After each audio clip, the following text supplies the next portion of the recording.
Welcome back to the Crypto Power Hour. Of course, the number one crypto show on Rumble. And I have to say, George, I never get tired of saying that. I know you Powered don't. by our friends over at Solum Global, of course, with your hosts, Lance Miliaccio and George Ballantine, the Crypto Bros. And of course, this is your ultimate deep dive into everything crypto, blockchain, and decentralized finance. We don't care whether you're a seasoned investor or just a newbie stepping into the world of digital assets for the very first time. We're going to bring you expert insights, top interviews, and exciting new projects shaping the future of digital finance. Because, of course, on this show, in crypto, we trust. George, what's up, bro? 7 a.m., rise and grind, rise and shine. What's up, buddy? Oh, nothing great starting my day with not being informed of things, but, I get shit done. It's good. I like working under pressure. I don't know. It's 7 a.m. We woke up this morning. We're blessed. God blessed us. A lot of people didn't wake up, Lance. He's got to take the shot if it's there. A lot of people didn't wake up. So I say we are on way ahead of the game today. Yeah, thank you, Jesus. And of course, if you're joining us for the first time, take the short form, take the long form, share it far and wide. You can take the live link during the show, share it on your own social media. You can use us to grow your social media, and hopefully you'll help us grow. Right now, we're doing great. The Crypto Power Hour is ranked in the top 3 crypto shows in the nation. Just got that from Gemini and some other reviewing reports. Top 100 business and finance on Amazon also. So we're pretty happy. Of course, we take the audio from this and put it on 50 plus audio podcast platforms. So if you're not subscribed to the Crypto Power Hour, go over there, help us out. Go subscribe on any of the platforms. Of course, it's free. Take it, share it, make comments. Let us know what you think. And if you want to sponsor the Crypto Power Hours, you can hit us up over at info@thebigmig.com. That's info@thebigmig.com. Always looking for top sponsors for the show. Always excited about that. So let's start off. We got to thank, for you guys out there, of course, George and I, if you watch our regular show, we love gold and silver. We're diversified. We do crypto, we do gold and silver. We make some other investments because it's all about diversifying, because you never know when there's going to be a big breakdown like we recently saw in the crypto market. But this is the Prepper Bar, the 62.2 gram Prepper Bar, perforated, easily broken down into your choice of 3 different denominations, fit a multitude of needs. Doesn't matter whether it's diversification, asset protection from inflation, economic turmoil. Of course, in the case of the Prepper Bar, it's very unique utility for barter and trade. It's a perfect gift at these prices. Who doesn't like gold and silver? We've seen a little bit of retraction, but a lot of the experts say that's temporary, and we'll see a move back up on all ends. Head over to thebigmigbar.com. They've got them in stock right now. I checked right before the show. They just got a restock in gold. It comes with an assay report. And I have to warn you, the guys at Genesis just told me this morning, there is a crap load of counterfeit gold coming out of China and Asia. It's all over eBay. Be very careful. I always recommend the guys at Genesis Gold Group. Head over to thebigmigbar.com, thebigmigbar.com. Use all caps Prepper. That's going to be your promo code. That's PREPPER, all caps. That'll get you 10% off on the silver Prepper Bar, 5% off on the gold. You can head over to thebigmigbar.com after the show. Don't go anywhere. You're going to definitely want to be part of this show, covering some great topics. And George makes it easy. There's the QR code. You can take a snapshot. That'll take you right over there after the show. Thebigmigbar.com. Break me off a piece of that Prepper Bar. All right, jingle is loaded. We love to cover all topics when it comes to blockchain and decentralized finance. We've talked about, Bitcoin. We've talked about many of the altcoins, the ISO 2002 tokens, wallets, exchanges, you name it. We try to educate you in the process, and we try to get interviews on here to give you the whole picture. A lot of times you may not know about NFTs. It may not be something you're aware of. A lot of people that watch the show have thanked us for giving them kind of a ground up. And of course, George and I really only got into the crypto market about 3 years ago. So we're newbies in comparison to a lot of people. We weren't lucky enough to be around the 2009 Bitcoin early stages. Probably didn't really completely understand it, although I did hear about it from a friend. But today we're going to be digging in on some NFT information. We're joined by Jeff Crane, who's originally from Southern California. He's now based in Northern Utah. He entered blockchain in 2018, so a little earlier than us, by building a Bitcoin mining rig before pivoting to hosting major crypto events in Utah. And during the ISO boom, he co-founded Glyph, a company similar to Civic in Puerto Rico, where he befriended Brock Pierce. And in 2020, he served as a Utah director for Pierce's U.S. presidential campaign, helping secure the first blockchain recorded vote in U.S. election history. I feel like we could use a hell of a lot more than that, which as screwed up as our election system is. He's been featured in his film NFT, The Circus is in Town, origin story. In 21, Jeff launched NFT the Movie, entertainment company, producing NFT the Movie. It's been submitted to Sundance. It's not quite out. We wish we had a trailer, but that'll be coming sometime in the future. I'm sure he'll share it with us when the time comes. And 22-minute Magic City Ape DAO documentary screened at the 2022 Salt Lake City red carpet. And both films remain unreleased to preserve the full NFT story. He's going to go into the details of that. He also founded a digital poster company, LLC, and that's where Miriam comes in, originally from Raleigh, North Carolina. She studied design at North Carolina State University. In 2020, she launched her graphic design business, Shamira, working with over 50 companies, many in tech and Web3, specializing in pitch decks that have helped secure Series A and VC funding. 2021, she moved to Miami, met Jeff Crane at an NFT, the movie event, and illustrated a sold-out NFT collection for Des Femmes, later supporting 10 plus NFT projects. She has organized Duke University's Web3 conference in 2023 and co-founded the Live AI Hackathon at Duke and Harvard in 24 and 25. That's an interesting event. I'm always interested to know what the hackers are doing because they always seem to be at the tip of the spear when it comes to new technology. So she's based in St. Locke City, and we're gonna be talking more about the two projects, NFT the Movie, and you can find it at nftthemovie.com. And of course, digitalpostercompany.com. And I'll give you some more details on that. Let's get them in. I don't want to leave them backstage too long. Boring back there. All right. Welcome to the Crypto Pow Hour. Miriam and Jeff Crane. How you guys doing?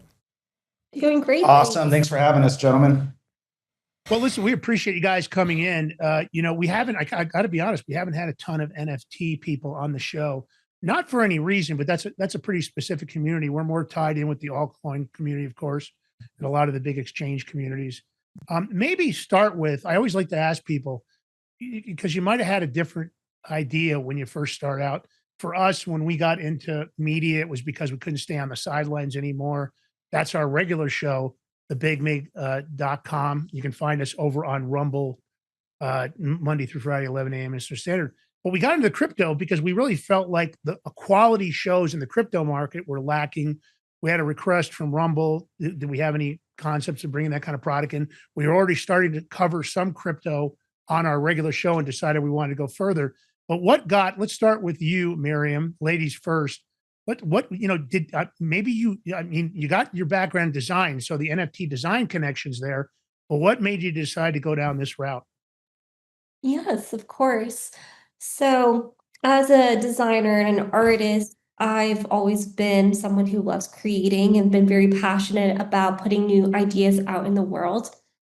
And one of the things I especially love about the Web3 community is the culture behind supporting creators, the bigger picture of the feminine energy, and supporting a universal system where everyone is treated with equity.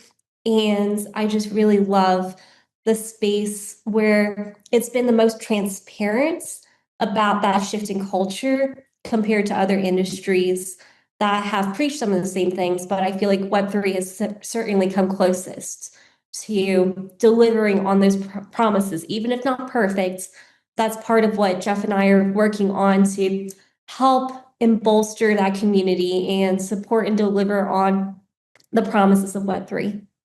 It's interesting. I'm always kind of shocked. I grew up in Fordham Road in the Bronx, and maybe I grew up in a different culture, different time. I'm always kind of shocked at the generosity of the people in the cryptocurrency and blockchain and Web3 community. It's refreshing, number one, because we cover a lot of political topics, and politicians aren't known for their generosity, as we all well know. But it's interesting how willing people are when somebody is struggling to understand a concept, or they want some information, or they're trying to understand some sort of integration in AI or otherwise. I'm always surprised at the amount of generous, hey, well, if you want to engage with me, I can help you with that. They're not asking for money. They're not trying to make a check. They just want to genuinely help people, which is a shocker in today's society for me. I don't see as much of that in so many other areas where you're like, geez. I mean, I have to take my hand off to Michael Dell as an example. I was surprised at the generosity of him and his wife. It's not common among billionaires. They like to keep counting those billions so they can get to the top of the Forbes list. But here he is giving away money to try to give kids a start. It was a very surprising move, in my personal opinion. maybe I don't know Michael Dell, so it might be unfair for me to frame it like that, but I do see the interaction since George and I spend so much time on having to look for news stories and content, and we're constantly online. You just start to see these patterns, and you don't see that. So but it makes sense what you're saying, and I could see the appeal of that from that perspective. And tell me this, Jeff. What about you? You started off, of course. Maybe you decided Bitcoin mining was a good move. I don't know if you're still mining Bitcoin. Hopefully, you are. Oh, he should be because he owes me 10 of them. So That's right. You're gotta not get gonna those- live that Oh, down. man. But what got you started? Did you always like this particular? I mean, 2009, Bitcoin had empty rooms. Nobody was listening. Nobody knows Satoshi Nakamoto's existence. We still don't know who that is, although there's lots of speculation. What got you started down this lane, Jeff? It's a really great question. And I think George will associate to this because I'm on the spectrum. So the ADHD, autism spectrum. And what we carry in common is that from one day to the next, we can be an expert in something that we know nothing about. If there isn't any fear or potential death at the end of the road, some sort of danger, I'm not doing it. That's why school is so boring for people like us. So I've been an entrepreneur for 35 years. I started my career in the internet world, and I had about 10 different businesses. Now, we all know that there's 5 phases of business: idea, development, startup, growth, and exit. In the first 10 years, I did the first 3: idea, development, startup. And I didn't understand the growth and the exit side of it. As I got a little bit older, I got past that. I got past all the fun, and I'm like, okay, I really need to complete something. So as it relates to blockchain, something that you said, Lance, I really want to touch on. I am a Christian, but one of my favorite symbols is the yin yang symbol. Mm. And you have the male and the female energy. Right. Blockchain is female energy, and it could be argued, and I'm a pretty good person to argue this concept, whether it's the pizza DAO or whether it's going to an event. I've literally never spent $1 on any pass to get into any event. And the reason that is because when you bring value, people open the door and they know that you're contributing. So how I really started this was just intercommunication with people who were smarter than me, who taught me a few things. And I thought, you know what? I really want to be a part of this. I'm not a very technical person. So although I say that I built that mining machine, if you guys remember pre-ICO days, you couldn't really do much unless you were really, really tapped into blockchain and crypto. And so a lot of the people like myself started building machines and started mining. Unfortunately, where I live, power is much too expensive for that to make it work. So we were mining other tokens, and I realized that it was a commodity. If you guys remember back then, those NVIDIA cards or whatever it is that you used went up like skyrocketed because the gamers were using them, right? The miners were using them, and it became a real problem that you really couldn't scale your business. So I came from types of businesses where I could scale from $0 to $100,000 in a year plus some without very little effort. And so I got into the blockchain industry because of the invitations that people wanted me to come to these events and learn more. And I'll just leave it there. But I mean, there's much more of a roadmap. But if I may, Miriam, we have to edify each other because that's just how we do it in life.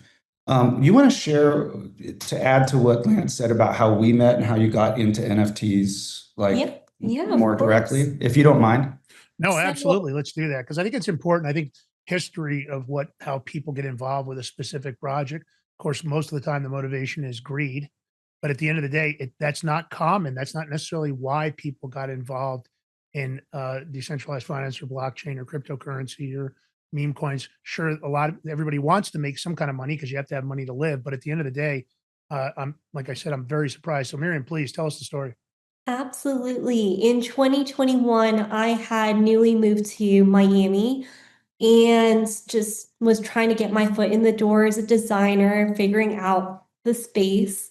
My ex-boyfriend now, at the time was going to the Bitcoin conference, and the tickets for that were And what year was that, Miriam? I'm sorry. 2021. 2021. Okay, great. Thanks. Go ahead. The tickets for that were just well out of price Like range. dollars, I think, at the time. Several $100s. It was Yeah. just not very affordable. So he was going to go to that. And I found out about another event called the Shitcoin conference down the street that was supposedly a lot more accessible. And that was an interesting coincidence in that I was just like, well, I really want to get into the Web3 space. I've only just started beginning to invest, had an inkling, an idea, just didn't really know a whole lot, but wanted to learn more. As soon as I walked up to the venue, I see this BMW pull up, and I thought, wow, there are a lot of celebrities in the space. Turns out that was Jeff. Yeah. And But what did the car look like? Just What did so the that car everybody look like? doesn't think I'm just driving around a the BMW. Bratz giant NFT the movie logo on the car. It was bright red. Jeff was wearing a kilt. He just was this very eccentric man that I was just like, Are you wow, saying that this Jeff is was maybe awesome. flashy? Is that what are you saying that's what caught your attention? He might have been a little flashy. Yeah, no, it definitely caught my attention. I was just like, wow, there's a lot of celebrities in the space. Surely Jeff must be famous. But just like anything else, Jeff is a person just like you and me. And parking in Miami is really tough. So I helped him park. We took a photo right in front of the car, and we've been friends ever since. You know, I always think it's interesting. I've heard quite a few stories from other people that have come onto this show that are similar, that's how the connection started. You know, people that even met at early Bitcoin conferences or, you know, presentations where there was maybe 6 people in the room. And because there was only 6 of them, they made a relationship from that point forward. But you know, this is the space, the NFT space has been a little bit clouded. You know, I think it probably hit its peak. I think, you know, for people, and I want you to explain that to the audience, kind of what the real future is for NFT, because some people got confused that it was only connected to this digital art. When there was, I think Sotheby's had that one show, and then the merge, I think, was the top selling piece, did in itself for almost $92 million. And what was unique about that purchase price is that was not one collector. That was a group of darn near 30,000 collectors. I think it was 29,000 and change that, you know, who acquired, you know, over 300,000 total mass units. So they really made that NFT decentralized collective ownership piece. It was a very strange representation because the art wheel is an interesting place. I own quite a bit of art. You know, I bought it over the years, mostly bought what I liked. I didn't really buy for money, bought things that I have a Klee, and I have, you know, one of the original Obeys, things like that, and a Banksy and some other stuff that I bought one at a time. And I just, because I liked it, I bought it. Sometimes I made a mistake. I didn't buy what maybe became the most valuable years later.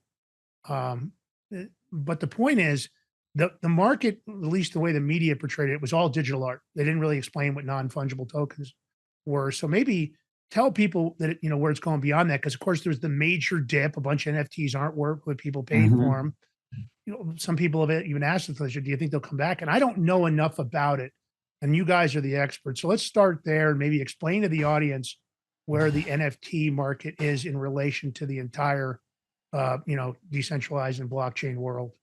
Yeah, I appreciate you asking that question. Now, obviously, my nature is a person who's done several hundred interviews. I'm a director and a producer, so my nature is to ask questions. I just have one tiny question, if you don't mind, Lance. Yeah. Had you ever, I noticed that you had Banksy in there. Clearly, you haven't met him, but had you met artists before you purchased that art? No, you know, I've had a weird thing. I've always kind of like you guys have your own ADHD or OCD things. I've always really loved design. It's been one of those things I've always really enjoyed, whether it was, you know, interior decorating or otherwise. I did a lot of construction where I'd build places. They were really unique. Built a lot of places that were unusual, you know, lofts and otherwise. Some with Asian themes, some with other themes. Some of them were for personal use. Some of them were for sale. But since I always liked design, art had always intrigued me. And there was a time when I couldn't afford it.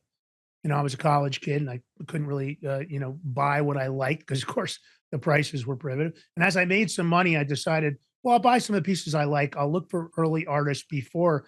I don't think that when I first, and I know it wasn't because price-wise it wouldn't make sense. When I first started looking at Banksy, you look at somebody like Obey or, you know, Shepard Fairey, for people out there that might know him by that. I never met any of them. I never bought based on whether or not there's a guy I really like. He does some interesting stuff called Jorge Santos. I bought a monster work of his. It's gigantic. And but I bought it because I liked it. It wasn't never really about the potential to make money. Now I've had some pieces, you know, I bought a Paul Klee early on because I liked Klee's work. It was a smaller piece. I like this. I never believed that Klee was going to blow up like he did. Some of the stuff any of your pieces worth good money? Yeah. Oh boy. Some of them are. You know what my next thing's going to be, right? What? Make one for the team for the better good of the show and stuff. Yeah, yeah, exactly. We'll talk about that off air, though. Go ahead. How about you, George? Do you have any art? Do I have any art? No. Yeah. Okay. No, I'm not. Go ahead, take it from there. All right. Yeah. Well, and I'm glad you asked that because the way that I make my movies, they're very much relationship based and not technical driven. You can see Minted. You can see one of the movies that's coming out from my friend Springna that has all kinds of stuff about Beeple, etc. The reason I got into this space in the first place is, again, let me just tell the audience, he said Beeple, he's another artist. And I think Beeple had a work that sold for 70 million, right? Or 69. Yeah. Right. Okay. I just want the audience to know. So he's another NFT artist. Thank you for mentioning that. I don't want to go back and not answer your question, but I do want to talk about Beeple. The reason Beeple was able to sell what he did is because if you remember, it was years previous that he had been working on it. Every single day he was adding digital pictures. And so 5,000 images, wasn't it? Yep. It was several thousand. Over 5,000. Yeah. Yeah. And it's the pedigree and the provenance of the artist. That's why I asked you. Everybody knows who Andy Warhol is, but you know him now. But if you knew him in Studio 54 and you got to really know the guy, you would realize there's something different about that guy. So in my career, and I think George can appreciate this, anybody who's on the spectrum understands patterns. That's why nonverbal communication is so very important for us, because we can read a room and we can see people coming a mile away. When I got into this business, I really wasn't intending to tell a story about NFTs. I kind of went down that road that most of us that's watching this program have done since the internet. When we come up with a really great idea, the first thing we do is buy a domain name, right? And then what we do is we wake up in the morning and go, holy crap, I just bought 10 domain names that I'm never going to use. We have all done that. Right? Yeah. George, have you ever done that? Have you ever bought a domain name that you never Lance, we're talking, as soon as he brought it up, and I don't want to say, you know what domain name I'm thinking about, right? I know you are. Yeah, I was like, oh God. But it happens. You end up having this epiphany moment. It's 2 o'clock in the morning. You're like, wait a minute, but I better buy this one too, because somebody will play, and I better get this one while it's available. And of course, there's so much squatting now. It's so hard to find a good domain. Then you think they're sitting in whatever account you're using, whether it's GoDaddy or somebody else, and you think, I don't know. I better hold on to it because they've gotten so hard to get. I mean, look at Elon Musk. He sat on X.com for so many years. Of course, a single digit. Yeah, but go ahead, take it from there. I didn't mean no, not at all. I We've appreciate all you done saying that. Yeah, no, that adds to the total story. Well, what had happened was I did the same thing you gentlemen are talking about, and I've made a career out of buying and selling domain names. Oh, great! In the early 90s, so 90 or mid 90s, 95 and 96, we were the top 10 aggregating credit card site on the internet called creditcardrates.com. Anyway, so what I had done was I was in Puerto Rico in February of 2021, and commercially, that's when the beginning of 2021, everybody started talking about NFTs. Now, before, of course, whether you were at NFT NYC or NFT LA and some of these other places, they were giving away CryptoPunks, and even people within the industry, although they were very left brain, they really didn't understand the art behind these NFTs. And so what I did was I had a company called homeclassifieds.com, and this was in 96. And I thought, I wonder if NFTclassifieds.com is available. So I did what you guys do. I went to GoDaddy and it was available. I didn't have to buy it from anybody. And this was like at 2 a.m, right, Lance? And I bought it for $12.17. Then I woke up in the morning and I remembered something that I've always told myself and I've told other people, but I forgot at 1 a.m. And that is this. There's something much more valuable than money, and that's access. You can have access to a place that money can't buy, and typically access is relationship based, okay? And so when I woke up in the morning, I'm like, dude, I'm so screwed, because all of my friends who haven't been telling me they're working on NFT projects, like my pals who bought NFT.com, I thought, dude, I need to sell this thing and I need to go about a path a little differently. So I took that $12.17. I sold the domain 3 weeks later to Pedro Rivera, who runs Crypto Mondays in Puerto Rico, for $8,500. And I started my film career. Okay. And so NFTs. Did you have any education in film before you jumped in? Pardon me? Did you have any education in film? No. Like I said in the very beginning, I just wake up and I'm like, I'm just going to do it. Right. Got it. Okay. And that's why I've been a successful entrepreneur, so to speak, for the last 35 years. And if you have money, money can buy you access. You know what? So I'm gonna challenge you on that, because if you're in the right room, give me your money and I'll get you the access. Yeah. If you're in the right room with the right people, money doesn't automatically get you into that room. There has to be more than just the money, because what happens then, and money will get you access. Then it's up to you to finish it. That part of that's absolutely true. But there are places I've been that people have tried to pay to get in that they can't get in. Yeah. They don't know. They don't know the right people are not giving enough. And you know why, George? Here's why. Because we're seeing it right now in the news of people who got access to places they had no business being access to. And because they were bad actors, just being in that room with that person lowered the other person's brand. 100%. There's no doubt. So I agree with you, George. I'm not disagreeing, but there are times and places. As a matter of fact, if you wanted to go see the Pope, if you care about the Pope, you can't pay for it.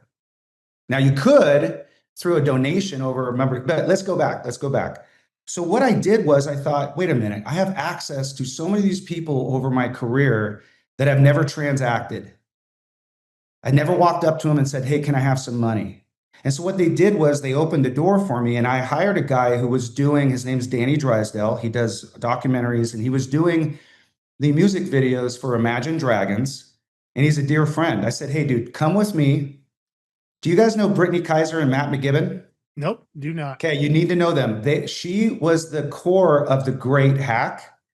And that was when Cambridge Analytica had taken all that data during the first Trump administration. Yeah, I remember that.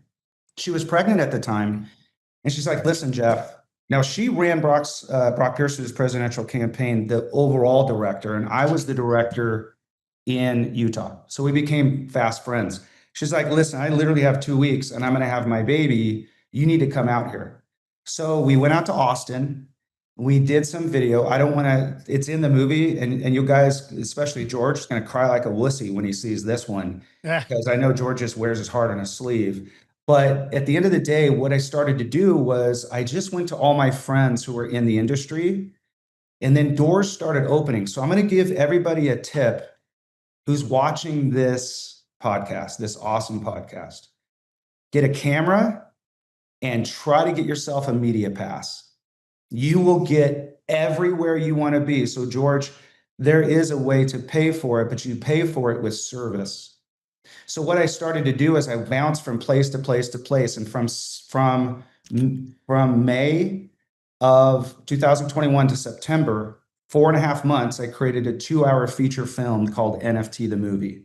Now, I live here in Utah and had many people behind the scenes who are literally on the board who said, Crane, we can get you in if you really want us in. Wink, wink. I said, nope, that's not how we're doing it. So we didn't get accepted. But if you remember, and you asked this earlier, Lance, about 10 minutes ago about the ARC, it hadn't fallen yet until you were into the 22s, the late 22s and into the 23s. So there was all of this hype of 10,000 Bored Apes and Apocalyptic Apes and, you name it, right? And so at that time, the Christie's sale really kind of put everything on optics, because, the art community was wondering, was this going to be the next big thing as they get behind projects? And of course, they always look at it in a different way with the galleries and the rest of them. And I call it conspiring when they decide to, move an artist forward. And some of it happens because of popularity. Some of it happens just because of time. But at the end of the day, I believe that a lot of it then it kind of overhyped the market. Well, I'm glad you said that, because actually the OGs and the people who actually did work didn't like Christie's, because what Christie's was pretty much like mainstream media. Yeah. And the reason that our movie is called NFT the Movie, the Circus is in town, is because and I know carnies and circus goers, they all band together and they're all freaks and geeks. Wait a minute. And once they get I got something for you guys. What's that? Dude, this guy's a genius. Exactly. Let me do some juggling. I'm the freaking clown. Yeah. Yes. That's Congress's theme song, by the way. They just announced that they're going to be using that regularly right when they open Very up fitting. Congress. Yeah, I Totally think it's very fitting. fitting. Go ahead. Go ahead. Before I go any further, because I can do this a lot and I'm verbose, any thoughts you want to add to that as I get going? No, you Okay. continue. So anyway, the long short of it is, as we got into the circus tent, you realized that there were people like in NFT LA, you had full families, children, there are husbands and wives, and then you had even celebrities. So I got to tell a tiny story. So everybody knows about Fast and the Furious, and there's an Asian gentleman with long hair. I don't know his name. And I was out there filming, and one of my buddies had done an NFT project to help cancer patients, and I thought it was him. Well, I went up and hugged the dude. Well, apparently it was the guy from Fast and Furious. So you had Charlie Sheen and you had some of these other people coming in, and they were all trying to jump, like Mark Cuban. They're all trying to jump in on the bandwagon. But the people behind the scenes, like the people who were really doing the work, they weren't the ones, the smash and grabbers. And so it all kind of got pushed together. So you're talking about Sung Kang? Pardon me? Sung Kang, that's his name, I think. So I just looked it up. The actor. Yeah. And he was a really, that was like really a nice random guy. drive-by He had a buddy hugging. with him.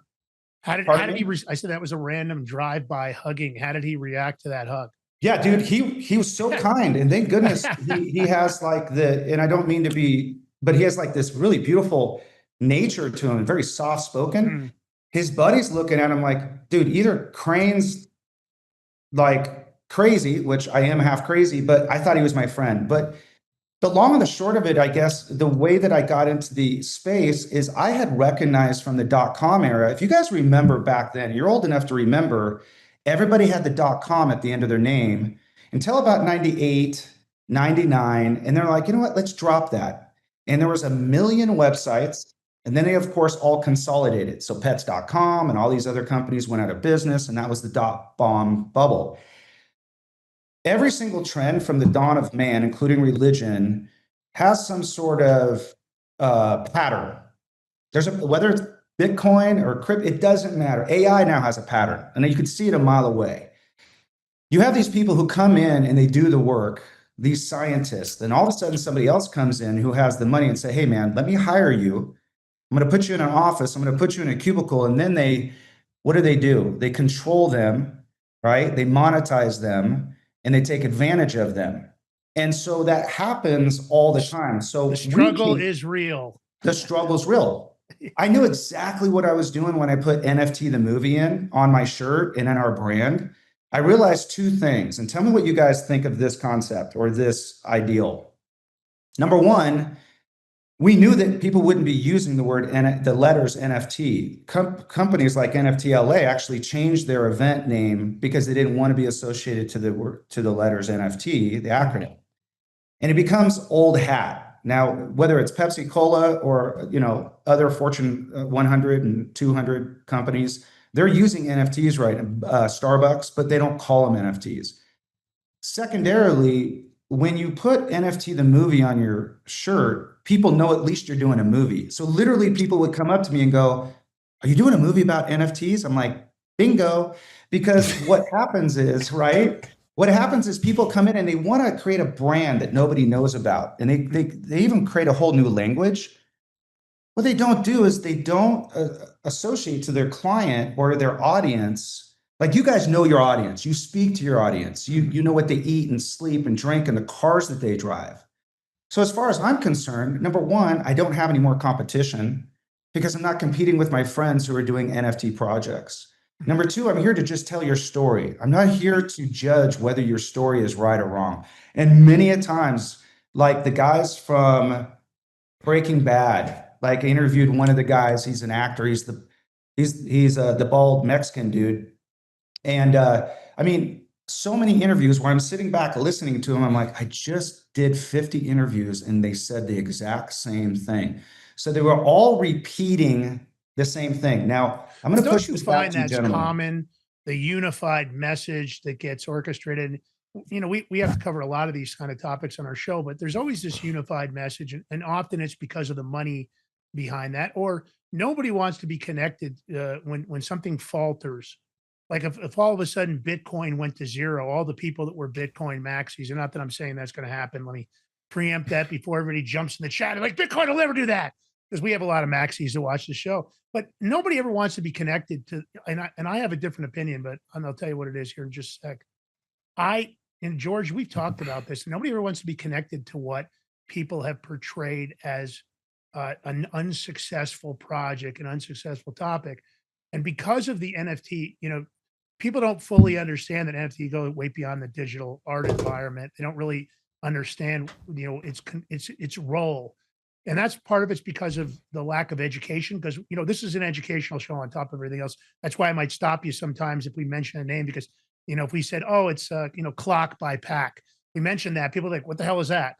So I try to go slow enough that they get it. But that being said, I often feel like people are making a massive mistake, because I feel like the best people to do business with are the people that are forged in fire. The people that have already been through the tougher times, the more difficult times, maybe in the case of an NFT, even maybe went through the dip.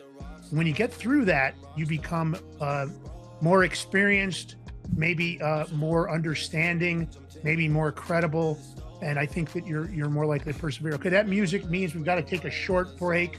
When we come back, we'll be digging more in. You're going to want to hear more about this. So stay tuned here to the Crypto Power Hour with George Valentine, Lance Miliaccio, and of course our guest, Miriam Reza. And I'll play did I pronounce that right, Miriam? Is it Reza? That works. Miriam Reza or Reza. Reza, okay, Reza at Chef Crane. Stay tuned if you want to learn about NFTs. This is the spot, the Crypto Power Hour. We're on the break. Take the live link, share it far and wide. Tell people to come over here and join us. If you want to learn about crypto, you better learn from the bottom up. You better learn about every single topic, because that's how you can get in on this generational wealth opportunity. And of course, maybe doing some good work along the way is an important part of this. So stay tuned. We'll be right back. I want to win.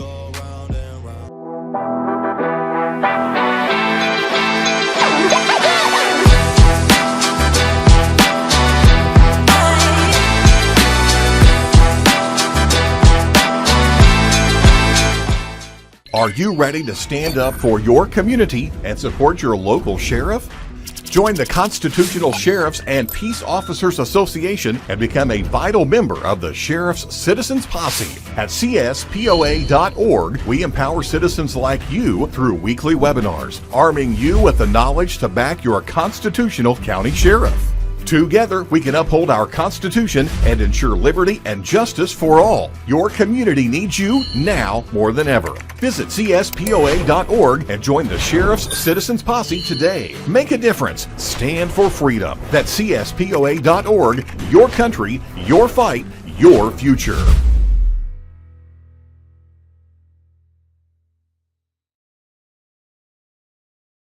What if you could predict your financial future? And what if you could trade on it? Introducing Block Trust IRA, the future in your hands. An astonishing 88,000 millionaires were created last year from the Bitcoin boom, and you could be next. Block Trust IRA is the only crypto management firm powered by AI-driven strategies, ranked #1 in the world by Bitcoin Magazine. The Block Trust IRA platform is built for everyone, from first-time buyers to seasoned investors. Predictive AI technology that was once only reserved for insiders and elites is now available to you. It's time to leave the old buy and hold strategies behind. Your assets are protected with military-grade security, offline cold storage, and $200 million in insurance. Visit BlockTrustIRA.com to book your free consultation and ask how to claim up to $2,500 in deposit bonuses today. Bitcoin changed the game. AI changes the strategy. Hi folks, I'm here today to introduce you to the Prepper Bar from PrepperBar.com, the most unique precious metals product we have seen in a long time. These 62-gram bars are perforated and easily broken down into your choice of 3 different sizes to fit a multitude of needs. Whether it be from asset protection from inflation, economic turmoil, or its unique utility for barter and trade, the Prepper Bar makes a perfect gift for all the precious metal lovers out there. Exclusively made here in the USA and selling out fast. Available in both gold and silver, these slim Prepper Bars fit neatly in your wallet, and their utility enables use in any situation. Forged through rigorous training and honed by the finest instructors on Earth, these canine units serve beside our nation's warriors as they fight to preserve what we cherish. When these warriors complete their duty, the Warrior Dog Foundation provides them with a home deserving of the service they've given us all. At our state-of-the-art kennels, they receive rehabilitation and care suitable for heroes, because that's what they are. Be a part of giving them a future today. Visit warriordogfoundation.org.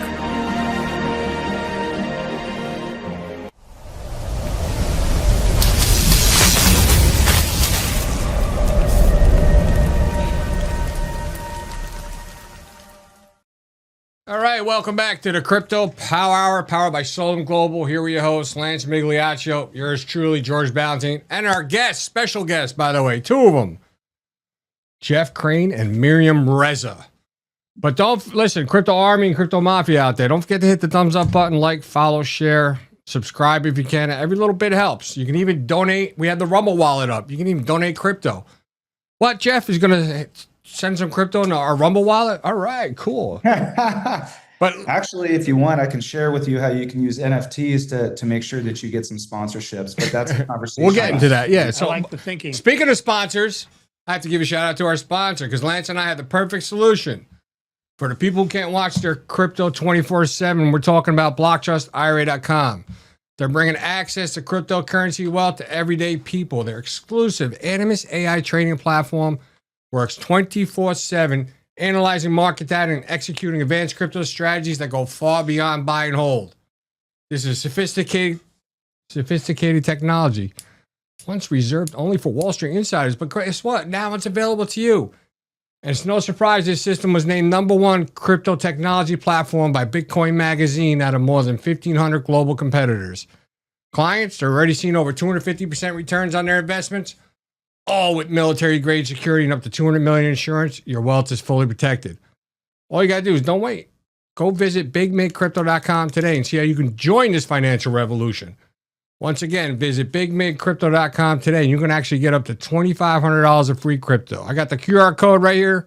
Take a screenshot, save it to your photo files, but don't now yet. Go there later after the show, because Jeff Crane is about to tell us more about NFTs, sheep, and the world, where we left off. Well, Lance and George, there's an old adage, practice makes perfect, but that's actually not correct. It's perfect practice makes perfect. And what happened was, in the very beginning, people were getting up on stage because that's how events were done. So in the case of NFT NYC, they've had over 5,000 speakers alone, just the speakers, and wow. This will be their 10th year, right? Well, what happens is people will come to the event, and I call them circus goers. If we're going to relate this to a circus and they come to the circus tent, they're the circus goers who sit there and they listen to everybody regurgitating what they had heard before, because what a lot of the times, you have to understand, this NFT industry is so young. People were getting in the industry, and then 3 months later they were on stage. And when you put somebody on stage or put somebody in front of a camera, including us, listen, we're just regular people, man. We're just trying to do our things. Don't take us so freaking seriously. Do your own research. Well, everybody started saying the same thing and doing the same thing. But the puppet masters, so to speak, behind the scenes were doing something completely different. And so that's why the masses kind of got in trouble, because when somebody asked them what an NFT was, they regurgitated what they had heard from stage or what they were saying from stage. So I just wanted to plant that seed that a lot of the times our trends start to move in. You think about AI. I own a few AI properties, including AI.NYC. And 3.5, 4 years ago, people who were getting into AI were speaking a certain language. And if you didn't know anything about AI before, you just started speaking their language. Now, you know today, because Lance, we were talking about it before the show, you wake up in the morning things have changed. The goalpost has already moved. Absolutely. Yeah, it's tricky. And, I think also when it comes to innovative, uh, I guess, technologies or concepts like we're seeing in blockchain, it's kind of an eclectic group. You get a wide mix. I immediately was uneasy about SBF. There's something about him that I just found it, the hair on the back of my neck kind of stood up about him. But that's the difficulty, right? Because you get an SBF situation, it damages the whole market. You get a big pig butchering scam. A bunch of people get their money taken. That damages the community. And I think the same thing happened with NFT because I always say don't judge a book by its cover, but the Web3 community and the blockchain are very eclectic. You look at there, if you look at Schwartz, you look at others, and you're kind of like, what's this guy all about? And then you find out even the company that sponsors the show, Solum Global, the founder's got a big, long, kind of ZZ Top style beard.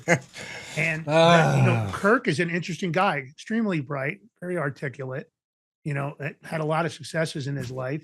And he went down this vertical early on, maybe got it started too soon. And now the market's kind of met with the concept, which of course they're probably going to do extremely well based on where they're going. But that's the judgmental nature. And of course, mainstream media loves the negative. We have to watch it on our own show because we're looking for stories. And I'm like, man, we're just like the purveyors of doom and gloom today. Is there any fucking, is there anything positive we could talk about? Because you look at the news cycle and it's created in a manner. And I think that a lot of that happened in this. Listen, market. You guys are the positive. Let's just be honest. Like you clearly don't have a problem like telling the truth. And if George gets an opportunity to tell the truth like that, he's the first one in line. And so you're the differentiator. Now, it doesn't mean you get everything right. And that's not really your job. You're just there to report and do the very best you can on the knowledge that you have. In my movies, and we'll pass it to Miriam in a second. In my movies, the most important thing is the relationship that I have with the people that I film. And I'll tell you a tiny story of Michael Turpin. Do you guys know Michael Turpin? Yes. Okay. He's a dear friend of mine. He was second person in Puerto Rico to welcome me to Puerto Rico. And the long story short, we were at NFT LA. Now, because of my OCD like you, Lance, and a little bit of my ADD like you, George, I can't sit still and I'm always having to go in and out of things. So we were filming about 10 hours a day, and about every 45 minutes to an hour, I had to excuse myself. By the way, that's a trick for anybody who's neurodivergent and can't control the energy that's coming in your body. You have to separate yourself physically and reset. So I would go to the parking structure, sit in my NFT mobile, which was my Beetle. I had two of them.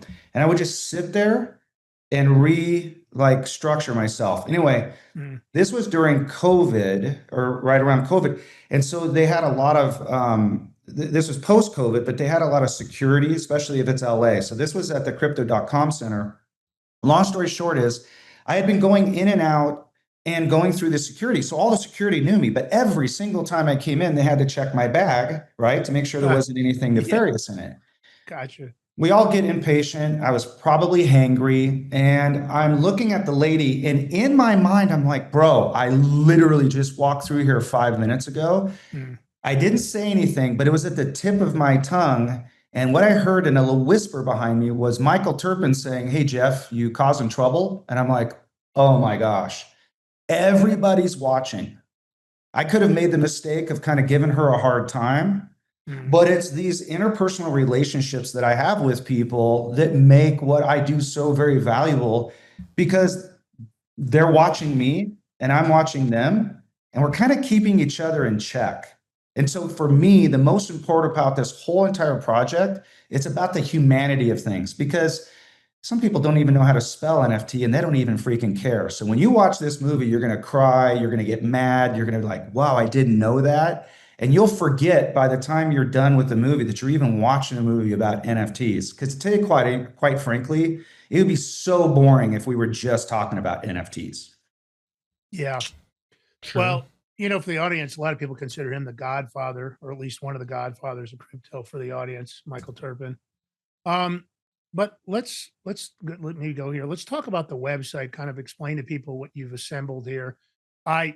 Thankfully, I didn't grab the wrong NFT, because I don't really like screwing with people's art. When I made the thumbnail, I took the bear Luckily enough, I got the right. I picked the right one. You did. Just out of all dumb the luck. ones you could have picked. You picked the right one. Because people are sensitive about their art, and I felt awkward even doing it. That's okay, man. Because the thumbnail has to be 1920 by 1080 for all the platforms.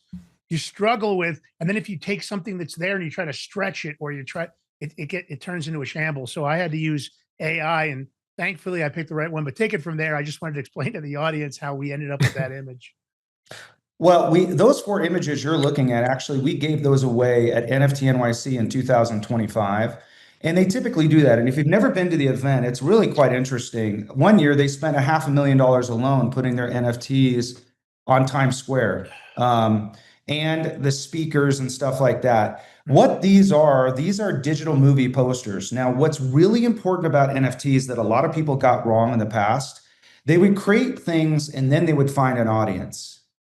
We find an audience and then create things. So you'll notice that there's a theme, somewhat of a theme there, where you have kind of like the ape there with the camera, and, because he's the crypto clown.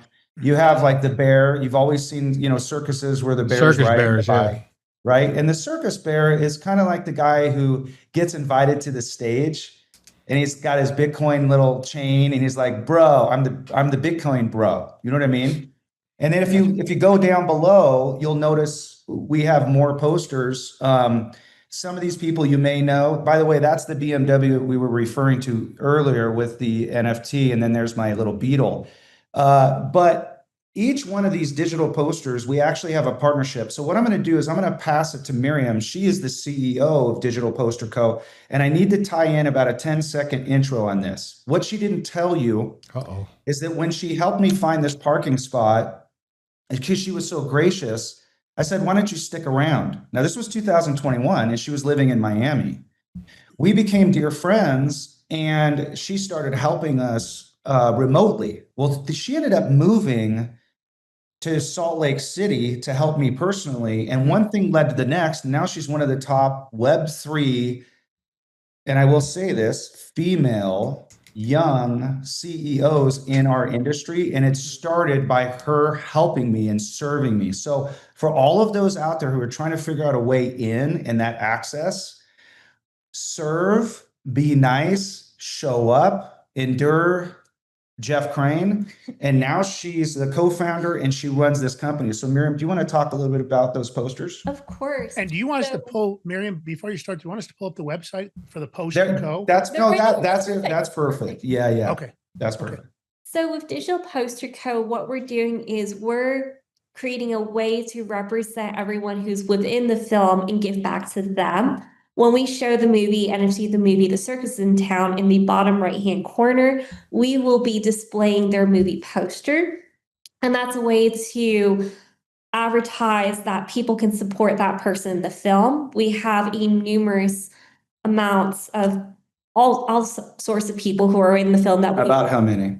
We have about 50 posters, partners that are in the film. Wow. And we have a huge diversity of stories. So we have people who are like the ringmasters who are putting on the events, like Michael, Cameron and Jody, who run NFT NYC, Michael Turpin, Scott and Scarlett with Bit Basel. We have the digital acrobats who are the people creating their own arts. We have the jugglers who trade. We have the crypto clowns, and we have all these personas represented within the film. One poster that, it's hard to pick from the whole list of them. They are all such unique stories, but one poster that is really meaningful to us is created by a gentleman named Houston Vandergriff, who has Down syndrome, and he has gone to all 50 states, been to over 32 different countries, is a little bit nonverbal, and his mom travels with him and also speaks with him. We had a great interview with him at NFT NYC. He's just a beacon of light, and we consider him to be a great friend of ours now at this point. We're so honored that he's been part of the movie, a poster partner, and we're going to share the poster. It's a little sensitive because I tend to cry every single time. So we have it on the white list, right? Or I don't know. What does it look like? Maybe you can tell George. Wait, where's it at? The white list on the website. We're just scrolling, George. Here? I don't know if it's on there, is it?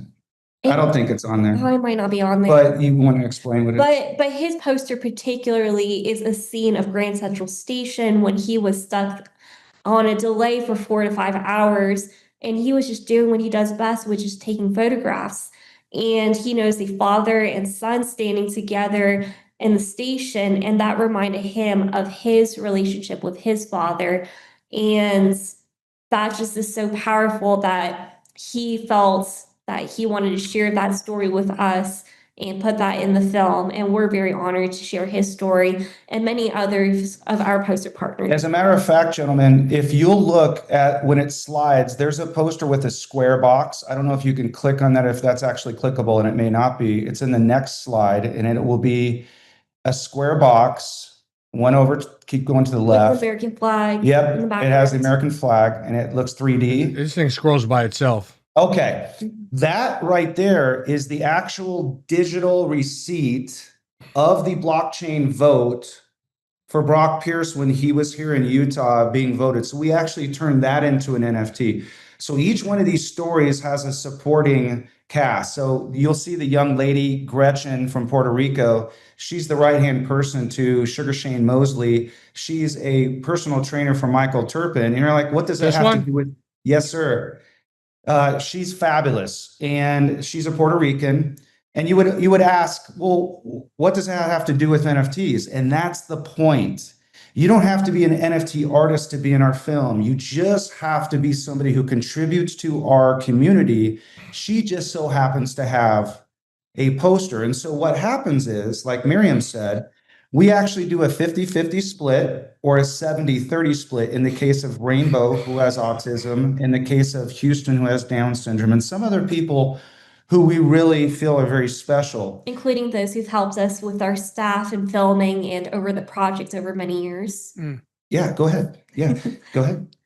Now, do they help conceptualize what you're going to put on the poster with them, or do you guys, who comes up with the concept? It's a mixture of both, but the important part is that we want to share and edify their stories. So we want the posters to be personally meaningful to each poster partner. Some of our poster partners are artists themselves, and they've created their own art.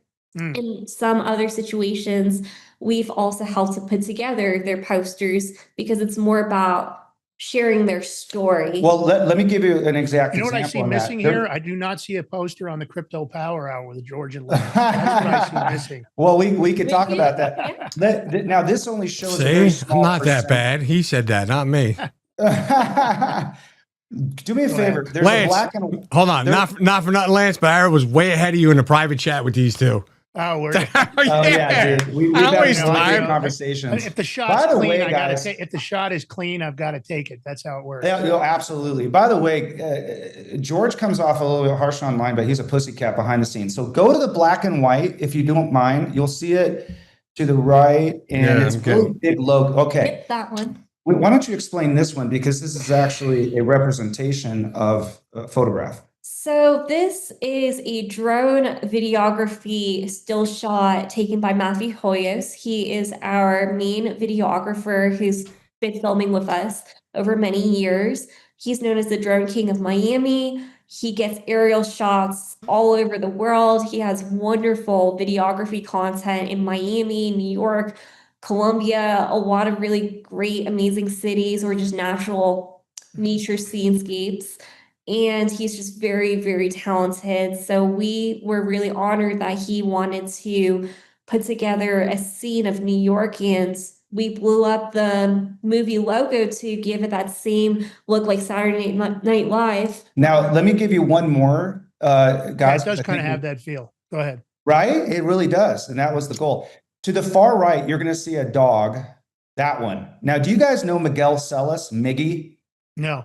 Okay, you need to have him on your show. He's at every crypto he is at event. every single crypto event. He's one of those guys who serves behind the scene. Now, that dog. Yeah, we'd the love to reason- have him on. Yeah, oh, you would love him. See the halo. Well, he came into town and his dog was sick. Oh, And so, yep, we drove around in the convertible. We gave that dog the very best last week of his entire life. So this represents the dog. Now you can tell that I don't know how I'm holding it together. Each one of these stories are so important. that when we show the film, the people are going to be able to relate to them. And it's not about the art, it's about supporting. And that's why, Lance, I asked you from the very beginning if you knew these artists. If you knew one of the artists grew up with no family, and they grew up in an orphanage, and they had 2 fingers, no other fingers, and they were blind and they were painting, and you had some sort of affinity, it doesn't matter if that painting goes to $10,000. For me, right? I agree with that concept. Of course you do. I know I've never really bought for the money. I bought for what I liked. That's right. And so for us, and I have my hand in you see Jesus in there. I have my hand in every single decision of the people who come in. And the quote that I want people to understand is, you are not the last bad thing that you've done. Who made this? Who created this poster? We did. So Miggy gave us the art, and then we put it in the structure. And then what we do is you'll notice, if you guys notice something, it says NFT the movie, not NFT the movie, The Circus is in town. This was in our original movie that nobody saw. And we decided we are not going to let people see this until we want to bring it all out together. So we literally have, guys, 50 plus posters of people who are either interviewed in the movie, because you can't put 50 people in that are all interviews, or else the movie would be 7 hours long. So what we've done is about 3/4 of the posters are people who represent the community that don't get love. And what we're doing is, in the sections that we're talking about certain things, we put those posters in there. And then at the end, when there's credits, there's a QR code that a person can buy that poster to support that artist. And then we're creating the provenance and the pedigree of the fact that there's going to be 10 people, 10,000, and 1 million people who will end up watching these films. So each one of these posters are 299 posters. The first one is $500. Some of the other ones are more expensive based on their art pedigree. And the rest of them are $200 a piece. Very few of them have IRL or utility, because the utility in itself is the fact that they're in a movie. You guys might know this, but Gone with the Wind is about 100 years old. If you had a candlestick that was behind Lauren Bacall from that set, that candlestick would be worth about $60,000. Well, and so go ahead. No, finish your thought. No, go ahead. Before I go any further, I want to tell you what the origin story behind why I started to do this in 2021. You guys are young men, but in 1977, Star Wars came out. I was 8 years old. How old were you guys? Bro, we're all the same age bracket. Lance is older than both of us. Oh, is that right? Yeah. But thank you for thinking I was younger. I appreciate you. Well, you act 35. I look 35? Oh, great. You act 35. I didn't say you look 54 during I said you acted. So imagine if George Lucas had called up Andy Warhol and said, bro, it was great hanging out with you at Studio 54. Can you create a Darth Vader poster in your art? Dude, that poster would be worth like $100,000 today. So what I decided to do is I said, you know what? NFTs are all about collaboration. Why don't we call up some of these people who've been very instrumental in my life and in this movie, and let's give them an opportunity. And so that's where the collaboration happens. Now, the reason Miriam is doing what she's doing. Let me stop you there. So you have a person you're going to interview on the show, and they're going to collaborate. Did some of these people collaborate with their own artist to create the artwork, and then they submit it to you for approval? Yes. So in the case of Houston, he's a photographer. It was his art. In the case of Rainbow, she's a painter, and it's her art. Gotcha. Interesting stuff. Go ahead. I didn't mean to step on you. No. I wanted people to understand that was a very appropriate. That was a very appropriate question. What we did was we started interviewing people, and because like I'm in the middle of these interviews and I'm just like dumbfounded at their journey, I'm like, how do we give back? And it's not through ticket sales. As a matter of fact, guys, we probably won't even sell tickets. We want everybody to, like, we have a friend, her name is Elena, who did Dirty Coin, which I'd love to have you guys interview her. It's a wonderful movie about power usage, the ups and downs of Bitcoin. But she's made over, I'd say $500,000 in the last couple of years, because every time somebody shows her film, it's $750 at some sort of event. For us, all we want to do is have people buy these posters. And by the time we're done, approximately $2.5 million will go to the artist. We will get much less. But the point is we're including everybody. And that's what people missed in the very beginning of NFTs. It was always them in us. If you didn't get a Bored Ape, do you guys know how much a Bored Ape was in 2021 when they first came out? They were very cheap, weren't they? $500. Yeah, and then they went through the roof. When I did my second documentary, Magic City Ape DAO, about a DAO, which you guys know, but there were 72 people who owned Bored Apes.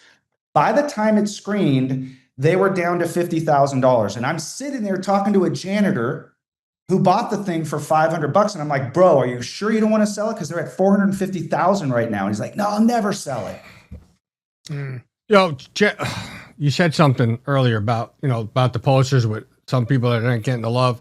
Listen, man, I'm single. I ain't getting or feeling the love either. So maybe it could be a poster of my day. I don't know. Just saying.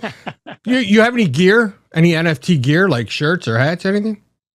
I'm going to answer the first question, and it's cool at the second, but let me tell you something, that when the movie comes out, what I'm planning on doing is because Miriam has been acting as my left brain, my admin, even though she's sitting on the laps. That's right. But what's going to happen is, this is the origin story. There's going to be another one with a follow-up, because you guys got to realize I've got about 1,000 hours of film, and I'm only touching on a few things. So there's definitely going to be a future, gentlemen. Let's have that conversation, because really, again, George, you understand what I'm saying. It's based on relationships, and you and I'm just teasing you. No. Even if you're being truthful, let me tell you something. I don't get the love. I am single, but I'm saying I know down the road we're talking. I get that, of course. But I got to tease you in that sense. It's based on, it's like if you go to like summer camp and you're hanging out with people for 2 or 3 days. That's what events are, 2 to 3 days, right? And you have event after event after event, and you start watching people and you start seeing what they're doing, and you start to fall in love with them, and you start to want to support them. That's where the impetus is for this whole thing. And I can't hand you 10 Bitcoin as much as I want to, bro. But what I can do, and think about how genius this is, Lance. Think about this. If I have 50 people with posters, what are they going to do? They're going to say, I'm in the movie, my poster's in the movie, and their audience will all come see the movie and buy the posters. Guys, you have a massive audience. It would make total sense. Only if we have this relationship, because otherwise I'm shilling, or I'm not being congruent to my own heart. This is not about a transaction. This is about the relationship that I've had with people that I personally have. And I'm not even kidding you. Today, I had somebody call me and says, do you have so-and-so in your movie? Because I don't want to be in it. They didn't say it like that, but it was kind of a thing, like they were being very careful to make sure that they're not associated to another person. And I'm like, I'm not going to change who I hang out with for anybody. I have my own truth, but I get it. All right. And so the people who are in this movie let me just share something with you guys. Do you ever, when you spend money, do you use a dollar bill? You Depends do. on the transaction. Right. We use crypto in some cases. Right. Depends on what the transaction But is. on that dollar bill is George Washington. Correct. Now, he was a slave owner. And if you were really against that, you'd never use a dollar. You'd never use an Andrew Jackson, or you'd never use a Thomas There's Jefferson. a lot of other artwork on dollar bills that if you really understood it, That's right. That's you might not ever want to use a dollar bill again. That's right. And so there is the literal and the spirit of things. And I'm more of the spirit of things. Miriam's more the literal that keeps me out of trouble. But this whole film about the relationship with Joyce Chow, who is the right-hand gal to Michael Turpin, they're dating, right? And they love each other. All of these wonderful little stories that we have, when they watch this film, they're like, this is like summer camp. This is like turning the camera on. You have a fight in the corner. Somebody burns down the freaking shed. Somebody's in the middle of the lake making out. Somebody's breakdancing. We have Michael Turpin breakdancing. I mean, really, it's really about bringing the humanity to this thing called NFT. All right. Yeah, and I think hold on, Lance. I want to give Miriam a chance here, because Miriam's the glue that's holding all of Jeff's stuff together. We know that. I'm going to bring her to Digital Poster Co., her site. You want to tell me what to do or show it? Talk. Go ahead, Miriam. The floor is yours, sweetie. Well, right now, this is our just temporary site, but we are going to be redirecting it where we'll have all our posters, and that will be redirected to cred.com, which is where we'll be selling the posters. Sure. What credits? Yes, so Cred was created by Cameron and Jody, who run NFT NYC. They started the entire NFT NYC conference to support their platform, which hosts NFTs. And we're very honored to include them in our film. We're really grateful to be good friends with them. And they've been a huge, tremendous support in our story and our narrative and putting everything together. Yeah, that's great. By the way, even this site, I know you're saying it's temporary. I like both of them. I love the NFT, the movie, the site. I love the dark mode and the posters, the color, everything's great. Just so I can share with the audience. Sometimes we talk about stuff and people are like, "What are they talking about?" George, I threw a couple of. I know, I'm getting them right now, Lance.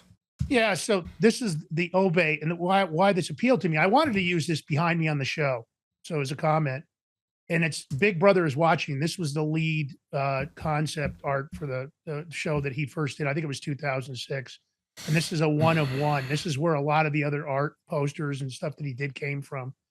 And the only reason I show this is because it resonated with me when I saw. So you asked me why I bought. Big Brother's watching because I always knew about the intelligence state. I'd been a government contractor in a different life. And not that it's maybe one of my proudest moments, but I worked for Blackwater USA and Halliburton and Wackenhut and Sabre. And after being involved in that, I recognized that there was a real nefarious operation that most people didn't realize. They thought it was the spreading of democracy. And I didn't work for only this government. I worked for a lot of different All right, governments. get back to your art, man. Anyway, that art was what I wanted to use in the show. And the next two shots are the studio, and I'll show you. A friend of mine and I made this thing that's hanging behind the wall. We created. That's our studio in Denver. That's our actual space in Denver. Oh, I love it. And then the other piece, it's the only one I had with the picture of the painting. This is behind me. I tried to do a knockoff kind of concept that hung behind me because, of course, as we just mentioned, the dollar bill. I love that. The connection to. Yeah, it's a mixed media, just like the Obey, but it wasn't in the same format. There's a copy of the Constitution that's kind of decoupaged in there, and things like Q and the Mason Triangle, and of course that's the Illuminati eye, the all-knowing. So lots of different integrations. But even if you look at our artwork on our banners, it's all about the surveillance state and really what maybe is going behind. Even if you see our intro on our regular show, we spent a lot of time on the intro. There's lots of things that are integrated into it, whether it's the Federal Reserve banking system or other things I don't know. So anyway, that's kind of how we came to the conclusion in the studio in Denver, Georgia. Can I ask you and Lance a quick question? Yeah, sure. Have you guys ever thought of doing your own little documentary? Let me say this. It's interesting, and I think George and I are kind of it's a great combination. There's a lot of things that I am not good at that he excels at, and there are many things that I do that are quite different than George. See, if you ever really take this piece, this is what we use on our headers for our regular show. But you have to go in very close on it. Like there's a picture of the Twin Towers burning in their surveillance eyeball. There's actual a CCTV camera. There's some Russian propaganda poster integration. So I had an artist help me with all this. And the reason we did all this is because we wanted people to realize that there was a lot more than what they were being told. And we were more political in the beginning. We've kind of toned some of that down, not for any reason other than there's so much other stuff to cover that's so important because like you guys are helping people in one way. We try to help. We call it educating and unifying the country one episode at a time. So no, in answer to your question, because it's an interesting thing to have value, right? You have to have growth and you have to propel it, whether it's through donations or, Rumble rants or whatever else it is. And you have to grow a show because if you don't have the views, you don't have the growth. So just, I'm happy we connected with you because it sounds like you have quite a few connections because the difficulty comes, it's like American Idol basically in its own form, as much as I hate to even use that. You have to get interviews that are outside maybe where your show is at that moment. Everybody's going to say yes to Joe Rogan. But even though we're one of the fastest growing shows on Rumble for our regular show, and we have the #1 crypto show, you still have to get to that point where when you pick up the phone, people will respond. And they want to come on, but of course, don't have the views, don't have the growth. So a documentary, sure, it's appealing.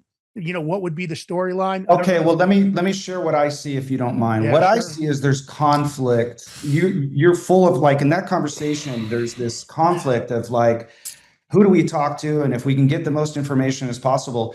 You two are the main characters. And because of your integrity and the people that you talk to, basically you have 2 or 3 narratives. You're interviewing somebody. Believe me, when Joe Rogan's done with the show, I guarantee he says something different off screen. Oh, for sure. Even though he is congruent to himself, he has a brand that he has to stick to, right? And especially when he was with Spotify, there were certain things he there's no couldn't doubt. And not they say. contracts up for renewal in 26. So But you guys are like pioneers, bro. Like you guys have access. You know how to interview people. Clearly, you know the technical side. And it hasn't been done. I would love to see somebody from our industry. And when I say our industry, the blockchain industry, the Web3 industry, interviewing people, but it's about your journey as you're weaving your way through the media and all the minutia. Yeah. I think it would be a short one. It'd be like maybe a 15, 20-minute kind of thing. The reason I say that is because there's an old adage, if you prepare for war, you're going to get war.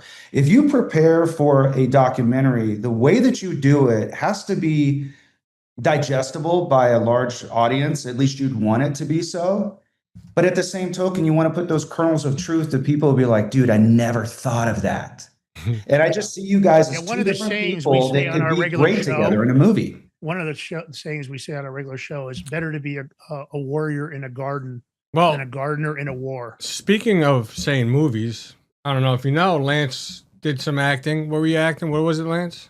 Oh, this years ago, I did a bunch of stuff with, a lot of serious stuff. Perry Mason, Father Dowling, 911 hard copy. Of course, I was typecast. If I wasn't some kind of a military person, I was usually a bad guy. I'm 6'1", about 245 pounds. So, they're like, okay, henchman number 2.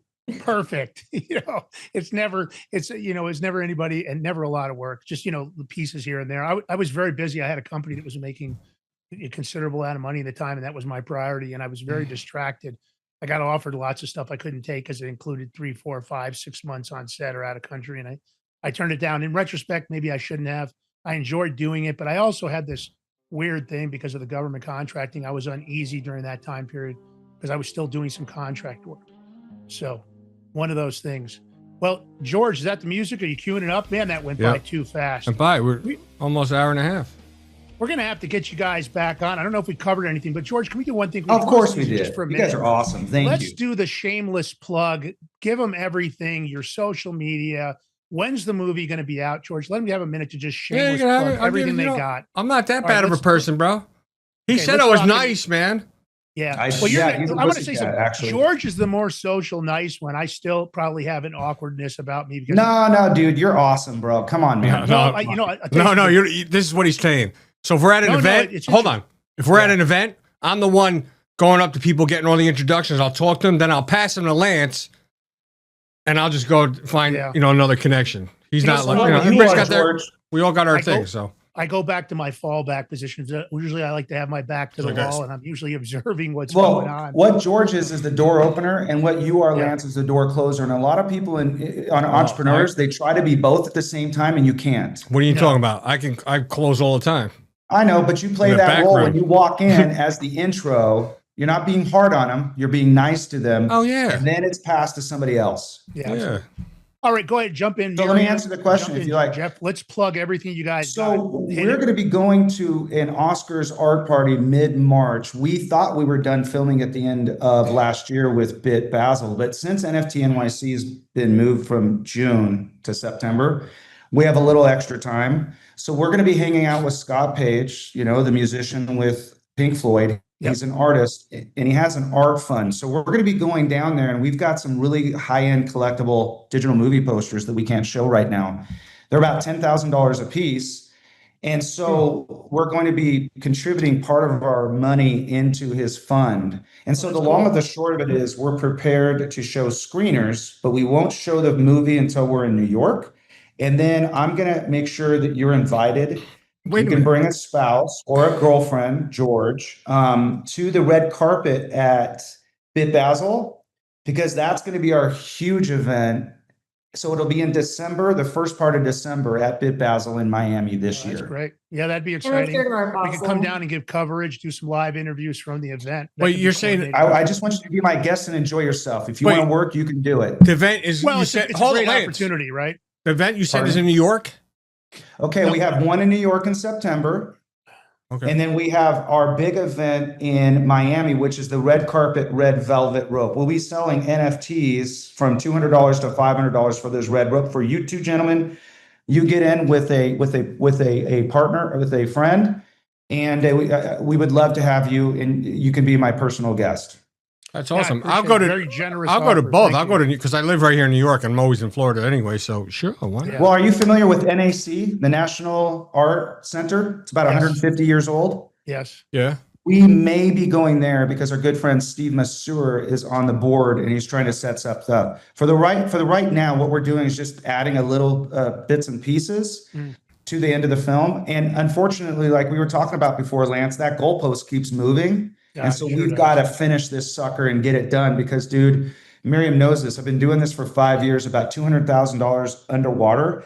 And I just got to get this mother sucker out there so people can enjoy it. Miriam. That's the hard part when you really want to make it perfect and you just keep moving the goalpost on yourself. But I agree with you. Hold on, You Miriam. have to strike while the iron You're is going to hot. give him a time clock. You're going to set the stage where the goalpost can't move anymore. That's what he needs, because I know how he is. Because we'll keep going, adding this and that. That's the way our brains work. So you need to. She's good at that. She You need really to put. is. Well, I'm helping her. Give her a little advice. Suggestion. Put a clock on it and say you got till now, and that's it. It's over. Yeah, well, listen, I control the movie. She controls the posters. And the fact of the matter is, if somebody invites you to the Oscars and they're like, we're going to sell $50,000 worth of paintings and you get to be a part of it, you show up. Yeah, I mean, you guys are Yeah. making the right moves. I love the connections. I love the energy you guys are putting out. It's Thank you. positive. And I think it's needed in this community. All that is really part of it. And for people that have tried to, take it into only a monetized version of the world, that's the mistake, right? Because that's not where it started. And I don't think that's where it's going to finish. So first of all, I want to thank you guys. Last thing, social media. Are you guys on X? Are you on? Give it all. Yep, we're on social. We're on X for Digital Poster Co. at DPC Spaces. You can also follow Jeff, specifically Jeffrey R. Crane on X. We're on Instagram, we're on Facebook, and we're also on LinkedIn. What about yours, Miriam? Throw out your personal here. Don't be holding back. Well, if you want to follow me on LinkedIn, happy to connect. My personal Instagram is Velveteen Gallery, and that's where I put up my artwork. Okay, great. George is on Instagram. I'm not, but we'll follow you guys over on X. Watch for the follows from the Big Mig Show and us. We've got some decent accounts over there. Congratulations on your podcast, guys. I've watched several of your shows. It's intriguing. You don't know what direction you guys are going to go. You've got, a really good format. And so thank you for the invitation. Thank you Well, for we appreciate you guys coming. joining Yeah. us. Very And great. yeah, Go It's ahead, been Lance. a wonderful conversation. Thank No, you for George, go ahead. having I me. didn't No, finish, Lance. Go ahead. It's good. Yeah, I just want to say that I appreciate you guys coming today. I think for the audience, it's important for them to understand all facets of what's happening around them. They have to get involved. And even if it's, one piece of it, just to get started, because often people ask us, how do I get started? I don't understand. And we'll tell them, buy a stable coin, play it conservative, learn the ropes, don't make any mistakes, make a payment at Starbucks or somewhere else, figure out how it works and don't, so you can protect yourself, because it's a fast moving environment. So thank you guys again. We'll follow you back. Stick around for a minute. Let me just get us out of here. All right, listen, we love you guys. If you love the show, take the short form and long form. Do a follow, subscribe. Go find these guys on social media. Do what you can to support them. Of course, if you like the art, you can always buy a piece of it. Going to be opportunities there. Make sure you catch the screening, and when the movie comes out, it's a great way to learn. It seems like a very, very interesting documentary. So that's it. George, last words. Oh, thanks, Lance. Jeff and Miriam, it was actually absolutely a pleasure and honor having both you guys come on. When that movie's about to be out, when it's getting like a month, 2 months behind, let us know. Keep us informed. We'll help promote it on our channel here, on our shows. This way, get it out there, and do whatever we can to help. You guys are great. Don't go nowhere. Now you can't leave, but we'll see you guys 11 o'clock today for the Big Mig Show. If not, we'll see you Friday for the Crypto Power Hour. God bless. Stay safe out there.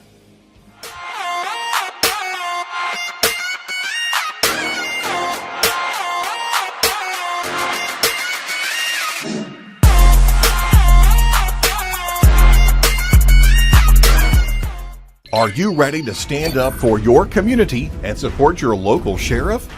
Join the Constitutional Sheriffs and Peace Officers Association and become a vital member of the Sheriff's Citizens Posse. At CSPOA.org, we empower citizens like you through weekly webinars, arming you with the knowledge to back your constitutional county sheriff. Together, we can uphold our Constitution and ensure liberty and justice for all. Your community needs you now more than ever. Visit CSPOA.org and join the Sheriff's Citizens Posse today. Make a difference. Stand for freedom. That's CSPOA.org. Your country, your fight, your future.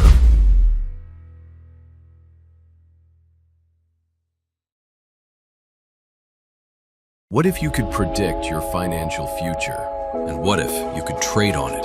Introducing Block Trust IRA, the future in your hands. An astonishing 88,000 millionaires were created last year from the Bitcoin boom, and you could be next. Block Trust IRA is the only crypto management firm powered by AI-driven strategies, ranked #1 in the world by Bitcoin Magazine.